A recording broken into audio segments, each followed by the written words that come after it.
बांगलादेशला कांदा निर्यात होतोय, त्याचसोबत श्रीलंकेकडनं सुद्धा मागणी यायला लागली आहे. तिथेही कांद्याला भाव मिळण्याची शक्यता आहे. थोडक्यात कांद्याच्या बाजारभाव वाढीचा जुना कांदा आणि नवा कांदा दोघांसाठी हा डबल धमाका आहे. ही एक चांगली बातमी आपल्यासाठी आहे. नमस्कार, ॲग्रो शिवारमध्ये आपल्या सर्वांचं स्वागत. आज आहे गुरुवार, दिनांक 11 डिसेंबर 2025. या भागामध्ये आपण सुरुवातीला बांगलादेशमध्ये कांद्याची निर्यात किती झाली, बांगलादेशला काय बाजारभाव चालू आहे भारतीय रुपयामध्ये आणि टकामध्ये, त्याचप्रमाणे श्रीलंकेच्या संदर्भात येणाऱ्या काळामध्ये कशा बातम्या मिळत आहेत निर्यातीच्या, श्रीलंकेला कांद्याचे बाजारभाव काय आहे, बांगलादेशमध्ये कांद्याची निर्यात कधीपर्यंत होईल, हे पण आपण समजून घेणार आहोत. तर सर्वप्रथम काल घोचडंगा बॉर्डरवरनं कांद्याच्या 10 गाड्या बांगलादेशमध्ये गेल्या आणि मेहदीपूर बॉर्डरवरनं 18 गाड्या गेल्या. अशा 28 गाड्या कांद्याच्या बांगलादेशमध्ये निर्यात झालेल्या आहेत. आता साधारण 30 टनांची एक गाडी आहे, एकाला 30 टनाचा परवाना आहे. काही गाड्या 25 टनाच्या असतात, काही 30 टनाच्या असतात. आता इथे गमतीची गोष्ट अशी आहे की जे व्हायरल संभाषण व्यापाऱ्यांचं झालं आहे, या अधिकृत गेलेल्या गाड्या आहे. अधिकृत गाड्यांसोबत अनधिकृतपणे पण गाड्या जातात.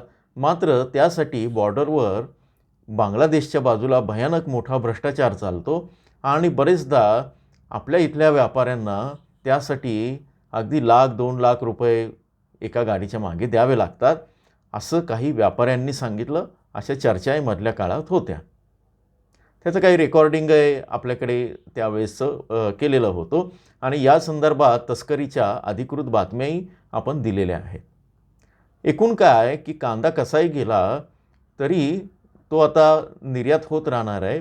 पण बांगलादेशची ही निर्यात किती दिवस राहील आणि आमचे कांद्याचे बाजारभाव विशेषतः जुन्या कांद्याचे किंवा नव्या कांद्याचे कसे राहणार, किती दिवस वाढत राहील, हा शेतकऱ्यांना प्रश्न आहे.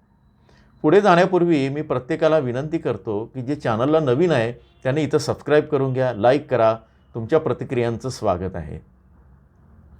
या संदर्भात उन्हाळी कांदा किती शिल्लक आहे, कुठली बाजार समिती कुठल्या याच्यावर प्रभाव टाकते आणि मलाच जर कांद्याचा हे करायचं असेल, अंदाज बांधायचा असेल आणि हे प्रशिक्षण कुठे मिळेल बारीक बारीक, तर त्यासाठी तुम्ही जॉईनच्या बटनावर क्लिक करून सिल्वर किंवा गोल्ड मेंबरशिप घेऊ शकता. गोल्ड मेंबरशिपमध्ये तुम्हाला स्वतःलाच ते सगळे अंदाज येतील आणि थोडी प्रॅक्टिस करून तुम्हाला येणाऱ्या काळात तुम्ही बाजार सक्षम व्हाल आणि ॲग्रो शिवारचा तोच उद्देश आहे की तुम्ही बाजार सक्षम व्हावं. अनेकांना त्याचा लाभ होतो आहे. तुम्ही पण आजच जॉईन व्हा. लवकरच 2-1 दिवसांनी मी पुढच्या आठवड्याचे बाजारभाव काय राहतील, संभाव्य बाजारभाव, त्याचं विश्लेषण करणार आहे फक्त सदस्यांसाठी. तुमच्यासाठी तर माहिती देतच आहे. तर आता बांगलादेशला कांदा किती दिवस जाणार, बांगलादेशमध्ये लवकरच निवडणुका लागत आहे. बांगलादेशचा जो मोरीकाटा जो कांदा आहे तो अजून तितकासा चांगला येत नाही आहे. भारतीय कांद्याच्या तुलनेत त्याची क्वालिटी खराब आहे आणि तो अजून सुरू व्हायला किमान जानेवारी तरी उजाडेल असं सांगतायत. आता या सगळ्या याच्यामध्ये मधल्या काळात बांगलादेशला कांद्याचे बाजारभाव इतके वाढले की शेतकऱ्यांचा कांदा तर संपलेला होता. असं सांगतात की काही सिंडिकेट त्याच्या मागे होते आणि बांगलादेशच्या कृषी मंत्रालयातले किंवा कृषी विभागाचे काही अधिकारी होते. साधारण 3-4 दिवसांपूर्वी जेव्हा बांगलादेशची बातमी आली कांदा आयातीच्या संदर्भातली, त्याच वेळेस एक बातमी त्यावेळेस तिथं जोरात होती. प्रेस कॉन्फरन्स तिथल्या गव्हर्नमेंटने घेतली होती कृषी विभागाच्या मंत्रालयानं आणि त्यांनी असं सांगितलं की कांद्याचे स्थानिक बाजारभाव वाढवण्यामध्ये काही कृषी अधिकाऱ्यांचा समावेश आहे, तर त्या अधिकाऱ्यांवर आम्ही कारवाई करू. आता त्याच्या बातम्या आल्या की तुम्हाला सांगेनच.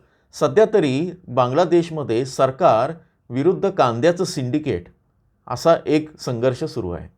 आता हे जे कांद्याचं सिंडिकेट आहे कांदा व्यापाऱ्यांचं किंवा याच्यामध्ये, त्यांना कांदा आयात नको आहे. त्यांना काय पाहिजे की आहे त्या कांद्याचे बाजारभाव प्रचंड वाढवायचे 150%, 200%, आणि हाच सीझन आहे की पुढच्या 15 दिवसात ते आपल्या पदरात पाडून घ्यायचा जो काही नफा मिळेल. आता साधारण ते सगळीकडेच तो प्रकार असतो. त्याच पद्धतीनं गव्हर्नमेंटला असं वाटतंय की लोकांना कांदा स्वस्त मिळावा, त्यामुळे कांद्याची आयात व्हायला पाहिजे बांगलादेश गव्हर्नमेंटला. त्यामुळे बांगलादेश गव्हर्नमेंट विरुद्ध व्यापाऱ्यांचं सिंडिकेट, आता याच्यामध्ये काही पार्टी पण आहे, तिथलं सिच्युएशन बदलतं आहे. या सगळ्या याच्यामध्ये आता सध्या जरी निर्यात सुरू आहे, मात्र व्यापाऱ्यांचं सिंडिकेट जर स्ट्रॉंग झालं तर मात्र ही निर्यात थांबेल आणि गव्हर्नमेंट जर स्ट्रॉंग झालं तर ही निर्यात सुरू राहील आणखी काही दिवस. पण ती किती सुरू राहील आपल्याला माहीत नाही. म्हणूनच मी असं म्हणालो होतो की कांदा विक्रीचा आत्ताचा हा जो आठवडा आहे हा गोल्डन पिरियड आहे. कारण नंतर कांदा तो खराबही होऊ शकतो साठवून ठेवलेला. अनेकांना त्याचे फायदे होत आहेत. त्यांनी कमेंटमध्ये केलं की तुम्ही मागच्या आठवड्यात सांगितलं मी थोडं थांबलो तर आता मला फायदा होतो आहे जुन्या कांद्याचा नव्या कांद्याचा. या संदर्भात आपण 2-3 आणखी भाग बघणारच आहोत. आता श्रीलंकेचं सांगतो. दितवा चक्रीवादळानंतर श्रीलंकेमध्ये नुकसान झालं आणि तिथं त्यांचं लोकल कांद्याचं पीक संपलेलं आहे. आता त्यांना आयात कांद्यावरच अवलंबून राहावं लागतं आहे. लोकल कांदा जवळपास 300 ते ₹350 श्रीलंकन रुपये इथपर्यंत भाव वाढलेत. काही ठिकाणी ते ₹400 गेले होलसेलमध्ये. श्रीलंकेच्या कांद्याची आकडेवारी आपल्याकडे आलेली आहे. त्यानुसार भारतातून किंवा आयात केलेला जो मोठा कांदा आहे, उन्हाळी कांदा आहे, त्याला 190 श्रीलंकन रुपये मिळत आहेत. म्हणजे आणि लाल कांद्याला, नवीन लाल कांद्याला ₹350 श्रीलंकन रुपये मिळत आहेत. थोडक्यात 304 श्रीलंकन रुपया म्हणजे $1 अमेरिकन म्हणजे भारताचे होतात 89 ते 90 रुपये आजच्या हिशोबाने. भारतीय रुपयामध्ये बोलायचं झाल्यास श्रीलंकेमध्ये आपल्या लाल कांद्याला साधारण 95 ते 100 रुपये बाजारभाव मिळतोय होलसेलमध्ये. हा विक्रीचा दर आहे, हा निर्यातीचा दर नाही आहे. आणि दुसरा जो कांदा आहे, जुना कांदा आहे, त्याचा विचार करायचा झाला तर तो साधारण 45 ते 50 रुपयांनी तिथं विकला जातोय जुना कांदा. आता लवकरच श्रीलंकेचा कांदा संपलेला आहे. आपल्याकडच्या कांद्याची निर्यात तिथं सुरू होते आहे. आयात कर श्रीलंकेनं अजून काढलेला नाही, पण तो या आठवड्यामध्ये निघू शकतो आणि येणाऱ्या काळामध्ये श्रीलंकेला नियमित निर्यात सुरू होईल. त्यामुळे बांगलादेशची निर्यात झाली काय किंवा नाही झाली काय तर श्रीलंका आपल्या जुन्या आणि नव्या दोन्ही कांद्याला हात देईल. त्यातले त्यात नव्या कांद्याचे दर आणि मागणी हे वाढती राहील. जुन्या कांद्याचे दर आहे ते फार मिळाले नाही तरी मागणी टिकून राहील. त्यामुळे तुमचे जुना कांदा फार घसरणार नाही, काळजी करायचं कारण नाही. मात्र जुना कांदा विक्रीचा हा आणि पुढच्या आणखी एखादा आठवडा गोल्डन पिरियड आहे. फार थांबला तर थंडीमुळे किंवा अनेक ठिकाणी थंडीचं वातावरण आहे, हे सगळं असं बदलतं आहे. ज्यांचा कांदा चांगला राहील त्याला चांगला बाजारभाव मिळेल हे मी सांगितलं होतं. कांदा विकायचा की ठेवायचा हा निर्णय मात्र तुमचा आहे. एकंदर या सगळ्या याचा निष्कर्ष काढायचा झाला तर बांगलादेशची निर्यात कांद्याची अजूनही ज्या पद्धतीनं रोज 50 गाड्या जायला हव्या तशी झालेली नाही. आणि श्रीलंकेच्या निर्यातीचं मात्र येणाऱ्या काळामध्ये थोडीशी आशादायक चित्र आहे. संध्याकाळच्या किंवा उद्याच्या व्हिडिओमध्ये आपण एकूण भारताच्या कांद्याची परिस्थिती आणि बाजारभाव वाढीची काय कारणं आहेत त्याचा आपण आढावा घेऊया. बांगलादेश निर्यातीच्या संदर्भात नाशिकच्या निर्यातदार किंवा विशेषतः लासलगाव पिंपळगावचे जे व्यापारी किंवा निर्यातदार आहेत त्यांच्या मनात काय बांगलादेशच्या निर्यातीची प्रतिमा आहे ते पण आपण जाणून घेऊ. तोपर्यंत जोडून राहा, जास्तीत जास्त सबस्क्राईब करा की जेणेकरून तुमच्यापर्यंत ही सगळी माहिती वेळेत पोहोचेल. धन्यवाद.